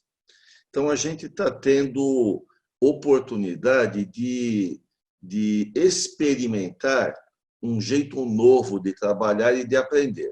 Particularmente, eu acho que vai, mas não tão rápido assim, a não ser que haja uma pressão econômica para isso, porque você pode reduzir custos. Aí tem muita coisa que vai ter que ser discutida ainda, né? Como fica a remuneração, investimento, etc. Por outro lado, quem já fez curso à distância sabe que o aluno precisa ter muita disciplina, porque quando a gente está trabalhando tete a tete, você tem a cobrança dos colegas, você tem a presença das pessoas, você ganha coisas que à distância você não tem, né? Nós, como professores, eu estou percebendo isso.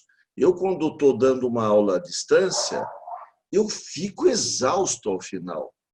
Quando eu dou uma aula ao vivo com as pessoas, há uma troca de energia e eu consigo ter um feedback mais rápido, porque eu vejo os olhos das pessoas, eu vejo o movimento do corpo, eu vejo se estão ligadas ou não estão ligadas, se estão atentas.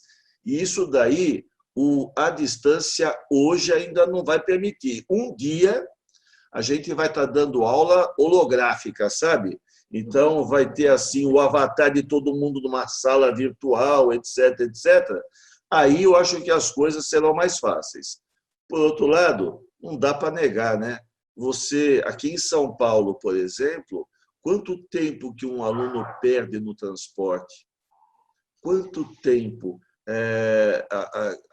As dificuldades dele é custo. Então, estou achando que pós-Covid nós seremos chamados a desenvolver modelos híbridos, que o pessoal chama. Isto é, parte presencial, parte à distância, com plantão de esclarecimento, orientação.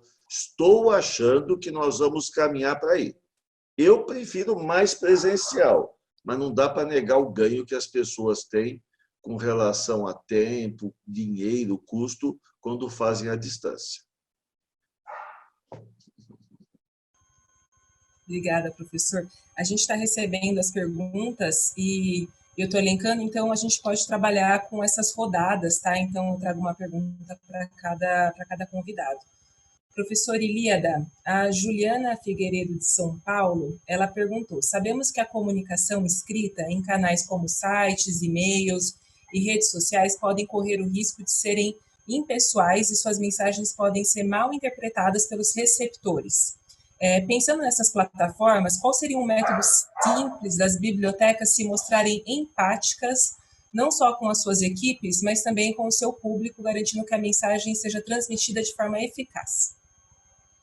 Qual é o nome da nossa jovem? Juliana. Juliana, essa é uma pergunta não é simples não para a gente responder. Mas eu quero lembrar, a professora Clara destacou muito a importância da palavra escrita, e que ela é diferente da falada. Então, existe uma diferença fundamental. Você não vai junto com a palavra. Eu sei que isso é uma coisa óbvia, você sabe. É só a palavra. Então, quando você escreve, você não pode mandar qualquer coisa, você tem que reler, né? Você tem que pensar qual a possível interpretação que fulano vai fazer do meu texto. E, habitualmente, a gente não faz isso. A gente fala, o que eu quero dizer mesmo? E vai. Não pensa no receptor, que é a pessoa mais importante da comunicação. Então, a primeira pergunta é, para quem eu vou escrever? Esta é a primeira. O que eu quero escrever? Aí, então, eu começo a escrever. E não escrevo e mando. Eu sei que hoje está muito normal, inclusive até nas mensagens de WhatsApp e tal, às vezes as palavras trocam e vão, e o receptor tem que ficar adivinhando o que a pessoa disse. E aí, os cuidados de pontuação. Se você põe um ponto de exclamação, quer dizer, tem uma dose de emoção. Você bota um monte de ponto de exclamação, o que está querendo dizer isso? O que poderá ser interpretado pelo receptor? Então, de uma maneira geral, é lembrar que o texto escrito ele não é o registro, o simples registro da oralidade. Aquela palavra precisa dizer tudo. E por isso, então, você faz destaque, você substitui e, de preferência, faz um texto mais conciso. Além da clareza, que a Clara destacou bastante, né? Acho que por isso é clara, clareza, né? Além da clareza, que precisa estar, né? Qual que é o seu objetivo e tal, também ser curto. Nós recebemos muitas informações, nós estamos realmente saturados de informação. Quantidade não nos falta, qualidade falta. Então, quando for escrever, você vai dizer, mas eu não vou, eu preciso responder isso rápido. Não adianta. Vai voltar, vai ser mal interpretado, vai exigir retrabalho. Então, gaste um pouquinho mais de tempo na sua escrita, para que você possa, pensando no receptor, mandar a mensagem. Tá bom? Eu sei que o que você me perguntou é muito mais, mas é algumas dicas. Obrigada, professora Ilíada. Eu tenho outra pergunta para a professora Clara, da Tatiane Massucato, de Osasco. Ela pergunta, como é difícil escrever pensando na diversidade escolar dos receptores da informação, além das minhas limitações. Tenho muita dificuldade em ser clara, descrever o passo a passo e, ao mesmo tempo, ser sucinta. Para reverter esse cenário, quais as dicas ou exercícios para melhorar essa comunicação escrita? Muito bom, ótima pergunta. O passo a passo, exatamente. É um dos temas do meu curso, né? 4 passos para transformar em escrita as suas ideias. Né? É fundamental, como disse a professora Ilíada, endossando as minhas informações já prévias, que planeje o que você vai escrever, não é? Imagine, eu sei, você está falando do alunato, do corpo discente, está cada vez mais difícil, eu entendo o que você está dizendo, Tatiane, mas veja só, você vai contar a história dos 3 porquinhos, você vai começar por onde? Né? E o caçador entrou e tirou a vovó da barriga, dos 3 porquinhos, não é essa história do Chapeuzinho Vermelho, estou misturando um pouco as histórias, mas dá na mesma, não é? A mesma coisa quando você vai escrever. Eu sei que é uma analogia simples, no dia a dia as coisas não são tão fáceis, mas é necessário treinar. E treinar com um guia, esse guia pelo qual eu tanto luto, né? Mês que vem eu vou lançar o curso, é uma coisa que está bastante importante para mim. Por quê? Porque é muito grande o número de dúvidas parecidas com as suas, sabe? A gente chama de sofrimento mesmo, né? Um sofrimento. Aliás, vai ser no dia 13 de maio, que é o dia da libertação da escrita. E isso é realmente uma libertação, você poder escrever com mais liberdade. Um passo a passo.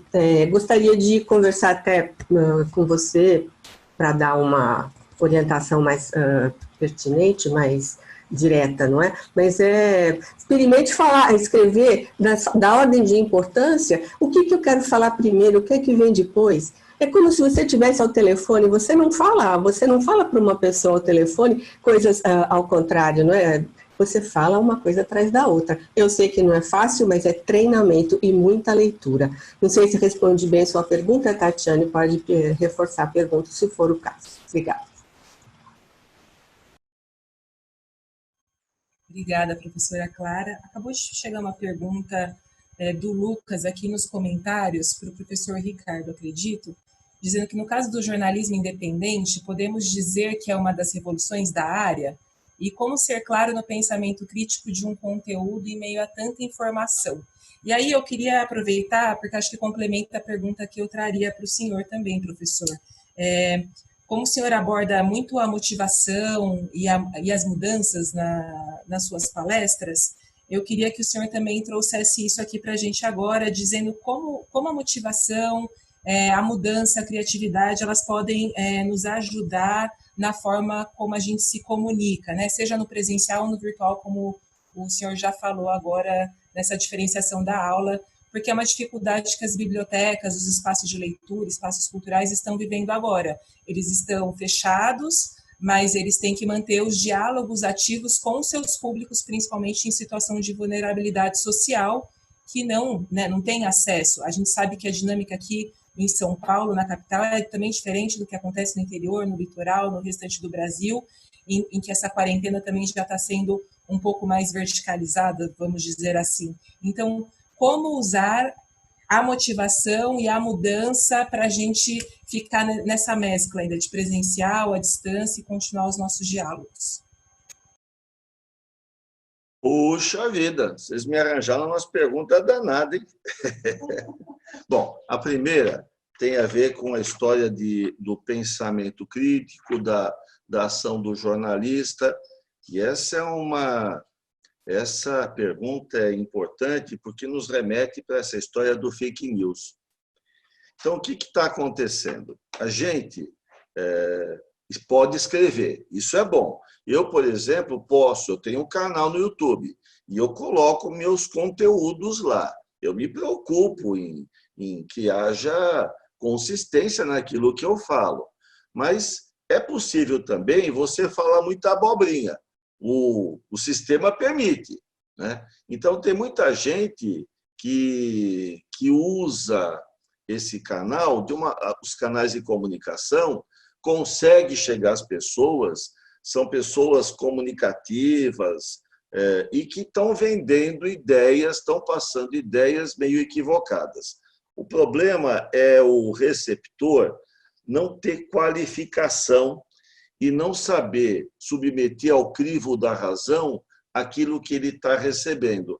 A gente tem ainda muito aquela sensação assim, quando eu pego um texto escrito, para muitas pessoas, se está escrito, aquilo tem uma relevância. E a gente confunde estar escrito com ser a verdade, né? Então, um problema sério que nós vamos precisar desenvolver, e eu acho que já está sendo feito isso no ambiente de internet, é se desenvolver aplicativos para checar e verificar a veracidade daquilo que está sendo colocado. E nós, que somos consumidores de informação, nós que vamos atrás, precisamos sempre ficar atentos para ver se a gente não está comprando gato por lebre, sabe? Às vezes a gente está recebendo uma informação distorcida e considera como verdade. Eu já tenho não só questionado amigos quando me mandam WhatsApp com informações que não são, você percebe que não são coerentes. E aí, quando a pessoa é alertada, ela está repassando isso para um monte de gente.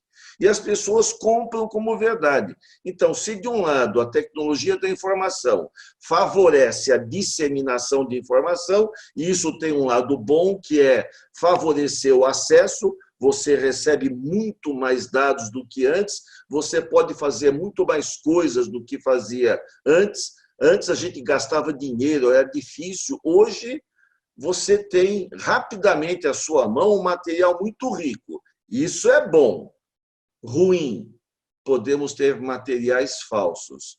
E o trabalho dos profissionais acaba sendo um trabalho que precisa ser checado. Então, a gente precisa começar a checar. Você me falou sobre jornalistas. Eu acho muito estranho. Eu fiz jornalismo. Nós tivemos aula de ética. A gente tem que ter uma preocupação com aquilo que comunica. A forma de angular um problema já dá um viés a esse problema, né? E eu vejo hoje em grandes emissoras, eu não estou falando nem de YouTube, é só você acompanhar, você vê que o ângulo é tendencioso. não se abordam as duas partes do problema. Há uma visão majoritária que se impõe e faz as pessoas começarem a se acostumar com o mesmo ângulo da situação. A verdade é multifacetada. A gente está empobrecendo muito essa verdade, na minha opinião. Hoje eu vejo nos canais virtuais, canais de YouTube, coisa que eu valha, mais opinião crítica sendo colocada, com esse problema de ter algumas coisas meio não verdadeiras, mas mais opiniões críticas sendo colocada, que permite que a pessoa tome decisões mais adequadas. Então, vivemos um momento assim, sabe, terra de ninguém, minha sensação. A gente está como naqueles filmes do Velho Oeste, em que está todo mundo atirando para tudo quanto é lado. Fique esperto para não ser alvejado, sabe? Presta atenção no que está vindo, submeta ao crivo da razão. Compare com outras informações antes de passar para frente. Esse é um ponto. E o outro ponto que você me levantou sobre motivação, mudança, criatividade no trabalho nosso com essas mudanças, acho assim que a autonomia que a gente pode ter hoje é muito boa. Eu posso fazer muita coisa que antes eu não podia fazer, porque eu dependia. Hoje eu tenho à minha mão recursos fantásticos. Acho que isso vai fazer diferença na nossa vida, mas para um ponto ruim, a gente ainda não tem o know-how. Nós somos a geração que está vivendo a mudança. Nós estamos vivendo os embates dessas novas práticas.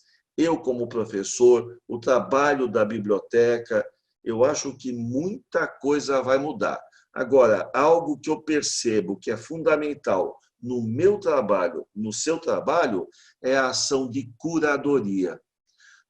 Eu como professor, na minha apresentação, eu falei de vários livros. Então, o que acontece hoje? Nós temos informação, mas qual é a informação que eu devo ir atrás? Muitas pessoas podem ir à biblioteca, mas podem acessar informação de monte pelo Google, de monte. Então, onde está o nosso diferencial, na minha opinião? Num trabalho preciso de curadoria, ajudando as pessoas a encontrarem aquilo que elas pretendem encontrar para poder depois desenvolver o seu raciocínio, trabalhando essa visão multifacetada, coisa que o sistema, que os equipamentos ainda não estão conseguindo fazer. O Google é fantástico, mas não faz aquilo que o ser humano faz. As pessoas não sabem o que perguntar para a máquina. Não tem clareza de pensamento. E aí, se pergunta errado, vai obter uma resposta errada. Então, nós, como professores ou como trabalhadores do conhecimento em biblioteca, eu acho que nós temos um papel ainda muito importante. A gente tem um papel de fazer um trabalho de curadoria, de orientar a pesquisa nesse mundo vasto de informação. Eu não sei se eu te respondi, se eu confundi, mas é que eu fico à disposição. Aí vocês me perguntem para a gente poder orientar. Tá ótimo. Obrigada, Kátia. E agora o Charles vai entrar com a gente. Tem várias outras perguntas, eu vou fechar essa rodada e a gente faz só mais uma, porque logo mais está dando o nosso tempo, tá? E aí as que não forem respondidas, como eu comentei com vocês, a gente vai encaminhar por e-mail para os professores e assim que a gente for recebendo o retorno, a gente encaminha para vocês. Professora Ilíada, deixa eu só checar aqui onde está a informação. Só um minutinho. O Osmar Neto, aqui de São Paulo, ele perguntou, professora Ilíada, o rapport pode ser confundido com falsidade? O que diferencia os dois?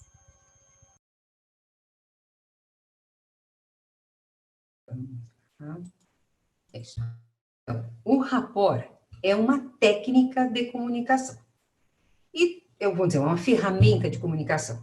E com uma ferramenta você pode fazer o que você quiser, certo? Se eu tenho uma enxada, eu posso plantar, mas posso dar com outra enxada. Tudo é uma questão de o que você tem eticamente para usar essa ferramenta.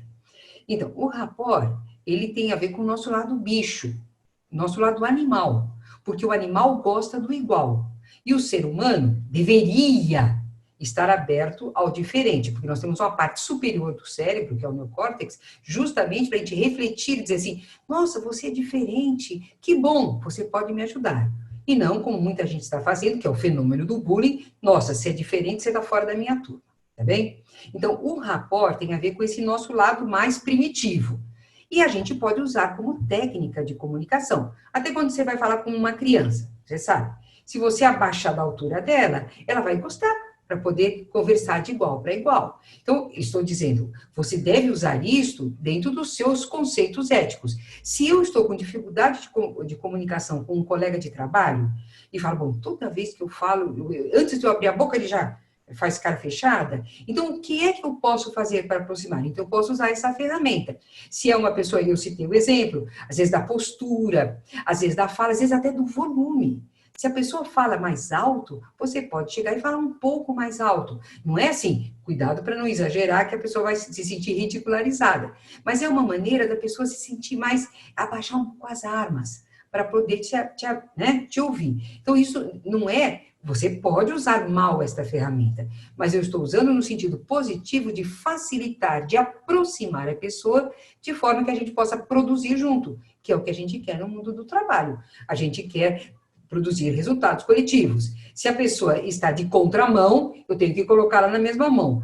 Recorro a este recurso, que é o rapport, e que tem muito efeito, quando bem feito. Lembro com sutileza, e discrição e elegância, tá bem?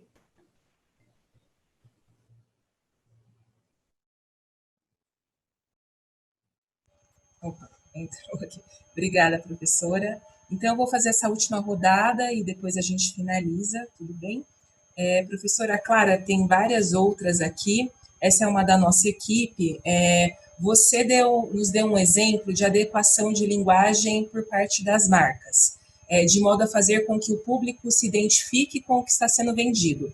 No caso de uma biblioteca, o público pode ser bastante diverso e apresentar diferentes tipos de linguajar entre eles. Cabe, então, à biblioteca estabelecer uma linguagem única em suas peças de comunicação, garantindo, assim, uma identidade da instituição, ou não? Ou seria interessante adequá-la ao perfil de cada grupo receptor, sendo por vezes mais informal, às vezes usando gíria, às vezes mais formal também? É a velha história, não é? Conheça o seu público.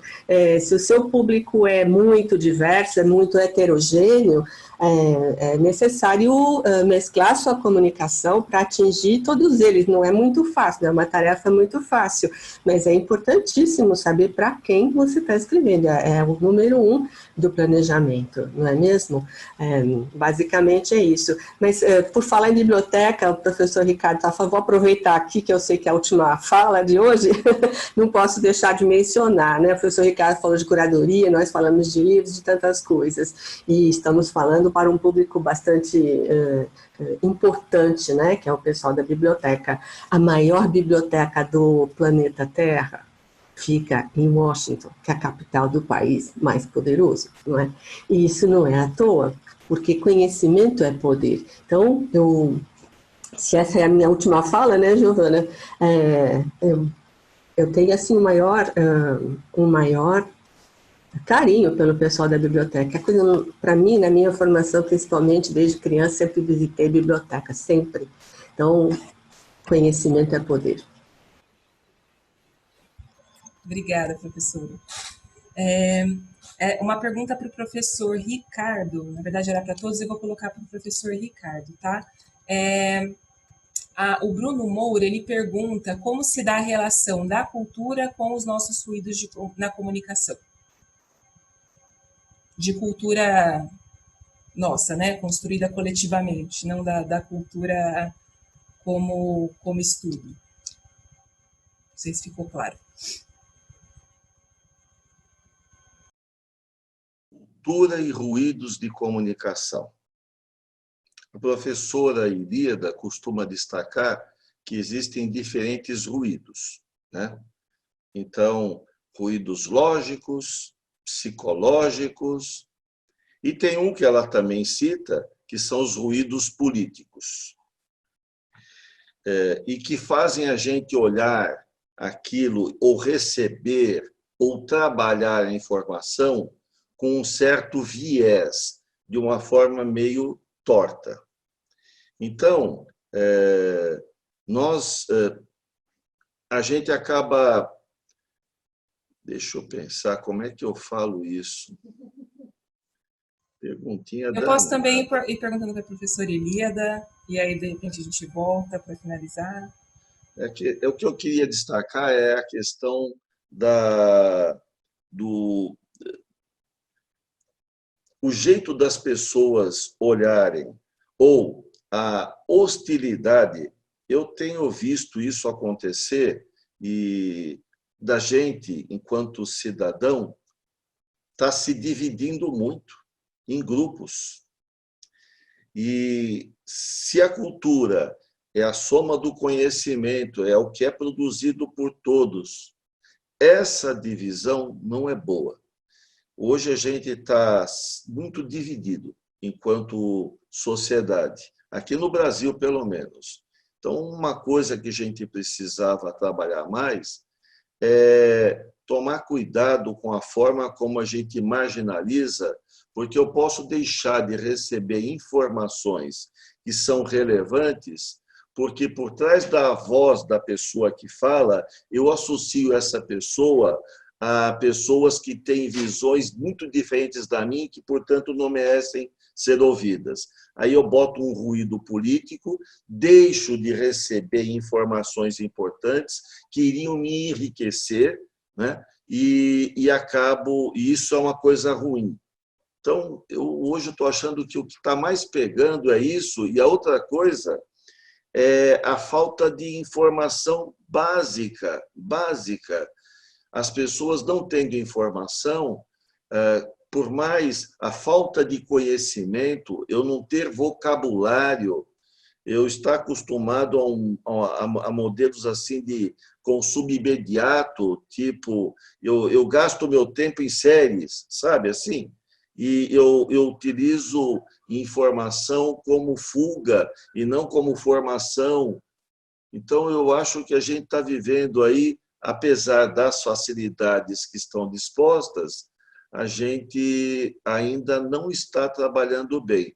E aí nós, como professores, os colegas como trabalhadores na área do conhecimento, a gente tem um papel importante de mostrar outros lados, outras possibilidades que estão aí disponíveis, para que essas dificuldades, esses ruídos, esses modelos possam ser superados. Acho que a educação vai ser o principal elemento para superar esses ruídos, mas falta muita, viu? Enfim, sentimento meu, né?